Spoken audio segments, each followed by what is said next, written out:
आज की वीडियो में हम आपको बताने वाले हैं कि हम अपने पेटीएम ऐप से किसी भी बैंक के क्रेडिट कार्ड के पैसे को हम अपने बैंक अकाउंट में कैसे ट्रांसफर कर सकते हैं और क्रेडिट कार्ड के पैसे को बैंक में ट्रांसफर करने के बाद हम उसको ईएमआई में कैसे कन्वर्ट कर सकते हैं, किश्तों में हम उस पैसे को कैसे पे कर सकते हैं और क्रेडिट कार्ड के पैसे को बैंक में ट्रांसफर करने पर पेटीएम ऐप में हम कैशबैक कैसे पा सकते हैं। टू जेड सारी जानकारी इस वीडियो में हम आपको देने वाले हैं। तो आज की ये वीडियो आप सभी लोगों के लिए काफी ज्यादा हेल्पफुल होने वाली है। वीडियो को आप बिना स्किप किए एंड तक देखते रहिए। तो गाइस देखिए, सबसे पहले यहाँ पर हमें अपने पेटीएम ऐप को हमें इस तरीके से ओपन कर लेना है। पेटीएम ऐप को हम जैसे ही ओपन करेंगे तो कुछ इस तरह का इंटरफेस हमारे पेटीएम की एप्लीकेशन में यहाँ पर शो होने लगेगा। अब यहाँ पर हमें सिंपली ऊपर की साइड स्क्रॉल कर लेना है। स्क्रॉल करने के बाद यहाँ पर हमें काफी सारे रिचार्ज एंड बिल पेमेंट से रिलेटेड ऑप्शंस देखने को मिल जाएंगे। इन्हीं ऑप्शन के बीच हमें यहाँ पर नीचे की साइड एक ऑप्शन देखने को मिल जाएगा रेंट विद क्रेडिट कार्ड का। तो हमें यहाँ पर रेंट विद सीसी का ऑप्शन देखने को मिल रहा है। अगर आपको यहाँ पर ये ऑप्शन देखने को नहीं मिलता है तो हमें यहाँ पर सिंपली एक ऑप्शन देखने को मिल जाएगा व्यू ऑल का। यहाँ पर सिंपल से क्लिक कर लेना है। क्लिक करने के बाद यहाँ पर आप देखेंगे बहुत सारे ऑप्शंस यहाँ पर हमें देखने को मिल जाएंगे और यहाँ पर पे योर होम बिल्स की कैटेगरी में रेंट वाया क्रेडिट कार्ड का ऑप्शन हमें यहाँ पर देखने को मिल रहा है। तो हमें यहाँ पर सिंपली इस ऑप्शन पर क्लिक कर लेना है अपने क्रेडिट कार्ड के पैसे को बैंक अकाउंट में ट्रांसफर करने के लिए और ईएमआई को क्रिएट करने के लिए। तो हमने यहाँ पर क्लिक कर लिया है और इस तरीके का पूरा इंटरफेस इस तरीके से ओपन हो चुका है। ऊपर की साइड लिखा हुआ है पे रेंट यूजिंग क्रेडिट कार्ड। तो इस ऑप्शन के थ्रू हम यहाँ पर अपने क्रेडिट कार्ड के पैसे को बैंक में ट्रांसफर कर सकते हैं और यहाँ पर भी लिखा हुआ है पे रेंट इन ईएमआईज यूजिंग क्रेडिट कार्ड। तो क्रेडिट कार्ड का पैसा एक बारी में हम बैंक में ट्रांसफर करके उसको हम यहाँ पर ईएमआई में भी कन्वर्ट कर सकते हैं। और ये जो फैसिलिटी है ये सिर्फ और सिर्फ पेटीएम ऐप में है। यहाँ पर ओनली ऑन पेटीएम लिखा हुआ है। तो पेटीएम ऐप हमें ये फैसिलिटी बहुत ही बढ़िया तरीके से दे रहा है। अब गाइस देखिए, अगर हमने पहले कभी पेटीएम ऐप से रेंट ऑप्शन के थ्रू क्रेडिट कार्ड के पैसे को अगर हमने अपने बैंक अकाउंट में ट्रांसफर किया होगा तो हमारी जो बैंक डिटेल्स होती हैं वो इसमें सेव हो जाती हैं। अगर डायरेक्टली यहाँ से हम सेंड करना चाहें तो यहाँ से भी कर सकते हैं, या फिर गाइस यहाँ पर हम अपने दूसरे बैंक अकाउंट में पैसे को ट्रांसफर करना चाहें तो नीचे की साइड हमें एक ऑप्शन देखने को मिल जाता है हाउस रेंट का। यहाँ पर हम जैसे ही क्लिक करेंगे तो हम यहाँ पर अपने बैंक अकाउंट होल्डर के नाम को, लैंडलॉर्ड बैंक मतलब कौन सी बैंक है, बैंक का नाम, bank account number, IFSC code, mobile number, ये सब डिटेल्स यहाँ पर हम फिल कर सकते हैं। इसके अलावा यहाँ पर हम मोबाइल नंबर या फिर यूपीआई आईडी के थ्रू भी अपने क्रेडिट कार्ड के पैसे को हम बैंक में ले सकते हैं, ट्रांसफर कर सकते हैं। तो चलिए यहाँ पर मैं ये सब बैंक डिटेल्स को फिल कर देता हूँ। ये हमारी पासबुक पर लिखी हुई होती है। मोबाइल नंबर और रेंट एग्रीमेंट ये दोनों ऑप्शनल है, इसको हमें यहाँ पर फिल करने की जरूरत नहीं है। तो गाइज यहाँ पर हमने अपने बैंक अकाउंट की डिटेल्स को फिल कर दिया है। अभी यहाँ पर नीचे की साइड लिखा हुआ है प्रोसीड। यहाँ पर हमें सिंपली प्रोसीड ऑप्शन पर क्लिक कर लेना है। यहाँ पर ऊपर की साइड अकाउंट होल्डर का नाम आ चुका है, बैंक डिटेल हमारी यहाँ पर सेव हो चुकी है। अब गाइज देखिए, यहाँ पर हमें सिंपली अमाउंट एंटर कर लेना है। जितना भी अमाउंट हम अपने क्रेडिट कार्ड से बैंक में ट्रांसफर करना चाहते हैं, हम यहाँ पर मिनिमम 2000 रुपए से लेकर मैक्सिमम 2 लाख रुपए तक का बैलेंस हम ट्रांसफर कर सकते हैं क्रेडिट कार्ड से बैंक में। और गाइस देखिए, यहाँ पर मैं आपको बताना चाहूंगा, हम यहाँ पर 2000 रुपए से लेकर 49,999 रुपए तक के बैलेंस को बिना किसी पैन कार्ड के नंबर को एंटर किए हम अपने बैंक में ट्रांसफर कर सकते हैं। अगर हम यहाँ पर 50,000 रुपए या फिर इससे ऊपर का अमाउंट अगर हम ट्रांसफर करते हैं तो हमें यहाँ पर पैन कार्ड की डिटेल्स को फिल करने की जरूरत पड़ती है। पैन कार्ड डिटेल को फिल करके क्रेडिट कार्ड के पैसे को बैंक अकाउंट में ट्रांसफर करने पर कोई भी किसी तरह की दिक्कत नहीं होती है। इससे ये वेरिफिकेशन हो जाती है कि हम अपने ही बैंक अकाउंट में पैसे को ट्रांसफर कर रहे हैं। तो ये वेरिफिकेशन के लिए होता है। 50,000 रुपए का यहाँ पर हमने अमाउंट एंटर कर लिया है। आपको जितने भी पैसों की जरूरत हो, 2,000, 10,000, 20,000, 50,000, 1 लाख, 1.5 लाख, 2 लाख, आप अपने हिसाब से कोई भी एक अमाउंट एंटर कर सकते हैं और उस पैसे को क्रेडिट कार्ड से बैंक में ट्रांसफर करने के बाद उस पैसे को आप ईएमआई में मतलब किश्तों में आप पे कर सकते हैं। तो 50,000 रुपए मैंने फिल कर दिया है। नीचे की साइड लिखा हुआ है प्रोसीड टू पे। यहाँ पर हमें सिंपली इस ऑप्शन पर क्लिक कर लेना है। जैसा कि मैंने आपको बताया था, 50,000 रुपए पर हमें पैन कार्ड का नंबर एंटर करना होता है। तो चलिए मैं एंटर कर लेता हूँ। पैन कार्ड के नंबर को हमने फिल कर दिया। उसके बाद प्रोसीड टू पे ऑप्शन पर क्लिक कर लेना है।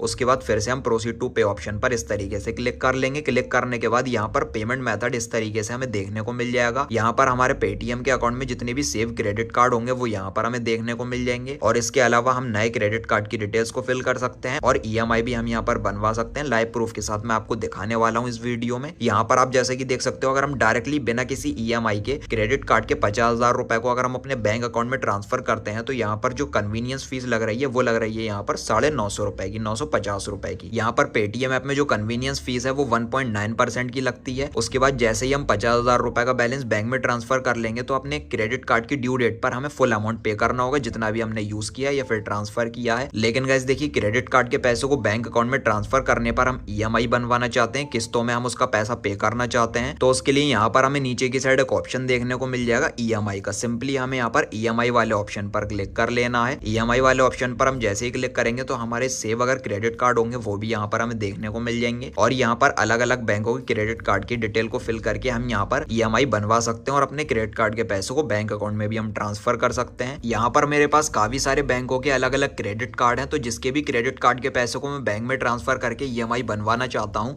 उस क्रेडिट कार्ड के नंबर को हमें यहाँ पर फिल कर देना है। यहाँ पर हमने अपने क्रेडिट कार्ड के नंबर को एंटर कर लिया है। क्रेडिट कार्ड के नंबर को एंटर करने के बाद नीचे की साइड लिखा हुआ है proceed to select EMI plan, यहाँ पर हमें सिंपल से क्लिक कर लेना है। क्लिक करने के बाद यहाँ पर आप देखेंगे ICICI बैंक का ये हमारा क्रेडिट कार्ड है जिसकी हमने डिटेल को फिल किया है। और यहाँ पर नीचे की साइड हमें काफी सारे मंथ के EMI भी देखने को मिल जाएंगे, जैसे कि 3 महीने, 6 महीने, 9 महीने, 12 महीने, 18 महीने या फिर 24 महीने। तो हमें जो भी EMI ठीक लगे उस EMI पर हम क्लिक कर सकते हैं। किस मंथ की, किस महीने की EMI पर कितना इंटरेस्ट लगेगा, कितना चार्ज लगेगा, वो सब भी इस वीडियो में मैं आपको लाइव प्रूफ के साथ दिखाने वाला हूँ। तो चलिए फॉर एग्जाम्पल जैसे यहाँ पर मैं 12 महीने वाले EMI पर मैं क्लिक कर लूंगा। क्लिक करने के बाद यहाँ पर जो हमारा ट्रांजेक्शन का अमाउंट है वो 50,000 रुपए है। इस अमाउंट को हम अपने बैंक में ट्रांसफर कर रहे हैं अपने क्रेडिट कार्ड से। और यहाँ पर जो इंटरेस्ट लग रहा है वो लग रहा है यहाँ पर 4,435 रुपए और 72 पैसे। यहाँ पर जो हमारे पास से टोटल जाएंगे वो 54,435 रुपए और 72 पैसे जाएंगे। नीचे की साइड यहाँ पर लिखा हुआ है convenience fees would be applicable, final loan amount and monthly EMI amount में भी चेंज। तो इसका मतलब यह है कन्वीनियंस फीस जो है वो यहाँ पर इस अमाउंट में ऐड हो जाएगी। जब हम थोड़ा थोड़ा आगे बढ़ेंगे प्रोसेस तो उसमें कन्वीनियंस फीस ऐड हो जाएगी। उसमें जो मंथली EMI होती है और जो इफेक्टिव प्राइस होता है टोटल, इसमें थोड़ी बहुत चेंजेस आ सकती है कन्वीनियंस फीस को ऐड हो जाने के बाद। नीचे की साइड हमें एक ऑप्शन, नीचे की साइड लिखा हुआ है your payment will be converted to EMI in 3-4 working days, bank में charge processing fees, please refer to the TNC। इसका मतलब यह है क्रेडिट कार्ड के पैसे को जब हम ट्रांसफर कर लेंगे तो तुरंत जो EMI है वो क्रिएट नहीं होती है। 3 से 4 वर्किंग डेज में हमारा पैसा EMI में कन्वर्ट होता है और बैंक की तरफ से प्रोसेसिंग फीस भी यहाँ पर लग जाती है और जो इंटरेस्ट होता है वो भी ऐड होता है। इंटरेस्ट का अमाउंट हमें यहाँ पर डायरेक्टली देखने को मिल जाता है। और गाइस देखिए जो मंथली EMI है वो 4,536 रुपए और 31 पैसे की बन रही है। 12 महीने तक हमें इसको पे करना होगा। यहाँ पर इंटरेस्ट लिखा हुआ है 15.99% इंटरेस्ट, लेकिन ये इतना लगता नहीं है। अभी मैं आपको कैलकुलेट करके भी दिखाऊंगा लाइव प्रूफ के साथ। 4,536 रुपए और 31 पैसे को अगर हम यहाँ पर मल्टीप्लाई करते हैं 12 से तो यहाँ पर जो अमाउंट निकल कर आता है 12 महीने में हमें टोटल पे करने होंगे 54,435 रुपए और 72 पैसे। इसमें से 50,000 रुपए तो हमारे बैंक में आ जाएंगे, तो 50,000 रुपए को हम माइनस कर देंगे तो यहाँ पर जो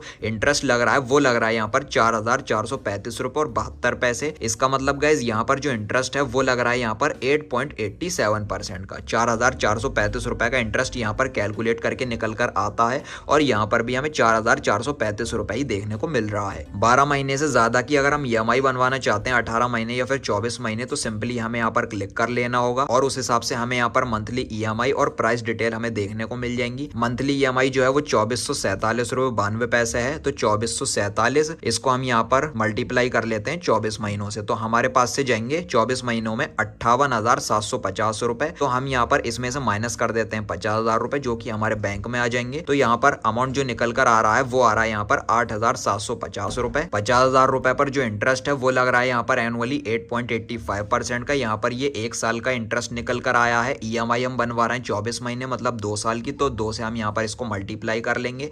8,850 रुपए अमाउंट निकल कर आया है। लगभग यहाँ पर वही इंटरेस्ट अमाउंट बैठ रहा है। तो गाइस देखिए जितने महीने की भी आपको EMI ठीक लगे, 3 महीने, 6 महीने, 9, 12, 18, 24 महीने, आप अपने हिसाब से किसी भी एक EMI पर आप क्लिक कर लीजिए। आप हर महीने जितना भी पैसा पे कर सकते हैं उस EMI पर आपको सिंपली क्लिक कर लेना होगा। क्लिक करने के बाद यहाँ पर जैसे ही proceed to convert EMI option पर आप क्लिक करेंगे तो आपके क्रेडिट कार्ड के रजिस्टर्ड मोबाइल नंबर पर एक OTP आएगा, 1 टाइम पासवर्ड आएगा। उसको आप जैसे ही फिल करेंगे तो आपने जितना भी पैसा भरा होगा, फॉर एग्जाम्पल जैसे मैंने 50,000 रुपए एंटर किया है, ये पैसा जो है मेरे बैंक अकाउंट में ट्रांसफर हो जाएगा। उसके बाद बैंक की तरफ से 3 से 4 वर्किंग डेज में जो क्रेडिट कार्ड का पैसा है वो EMI में कन्वर्ट हो जाएगा। 3 से 4 दिन के अंदर बैंक की तरफ से हमें मैसेज मिल जाएगा कि हमारे जो पैसा है वो EMI में कन्वर्ट हो चुका है। और मंथली EMI यहाँ पर भी हमें देखने को मिल जाती है, मैसेज में भी हमें देखने को मिल जाती है। और जब हमारे क्रेडिट कार्ड की ड्यू डेट करीब आती है तब भी हमें मैसेज मिल जाता है कि हमारे क्रेडिट कार्ड की ड्यू डेट आ रही है, उसको हम पे कर सकते हैं। मंथली EMI जितनी भी होगी उसको हमें पे कर देना होगा। इस तरीके से हमारा जो क्रेडिट कार्ड का पैसा है वो बैंक में ट्रांसफर हो जाएगा और हम उसको EMI में भी कन्वर्ट कर सकते हैं बहुत ही आसान प्रोसेस से। जब हमारे क्रेडिट कार्ड का पैसा बैंक अकाउंट में ट्रांसफर हो जाता है तो हम अपने बैंक अकाउंट के पैसे को ATM कार्ड के थ्रू या फिर चेक के थ्रू हम कैश निकाल सकते हैं, कैश विड्रॉ कर सकते हैं। उस पैसे को हम किसी भी जगह पर यूज कर सकते हैं या फिर अगर हम किसी अदर पर्सन को UPI के थ्रू बैंक अकाउंट में ट्रांसफर करना चाहें या फिर किसी को अगर हम पेमेंट करना चाहें तो वो भी कर सकते हैं। इसमें कोई भी किसी तरह की प्रॉब्लम नहीं है। तो बस गाइस यही थी आज की वीडियो। इसी तरीके से आप भी बड़ी आसानी से मेरे बताओ इस तरीके से आप अपने किसी भी बैंक के क्रेडिट कार्ड से 2,000, 10,000, 20,000, 50,000, 1 लाख, 2 लाख कितना भी बैलेंस आप अपने बैंक अकाउंट में ट्रांसफर कर सकते हैं और आप अपने क्रेडिट कार्ड के पैसों को EMI में कन्वर्ट कर सकते हैं, किस्तों में आप पे कर सकते हैं। इस वीडियो से रिलेटेड अगर आपका कोई भी सवाल, कोई भी क्वेश्चन हो तो आप मुझे कमेंट सेक्शन में जरूर लिखिए। नेक्स्ट वीडियो में हम आपकी कंफ्यूजन दूर करने की पूरी कोशिश करेंगे। वीडियो अगर आपको पसंद आई हो तो लाइक और शेयर कर देना और चैनल को सब्सक्राइब करके बेल नोटिफिकेशन पर आप जरूर क्लिक कर लेना। Thank you.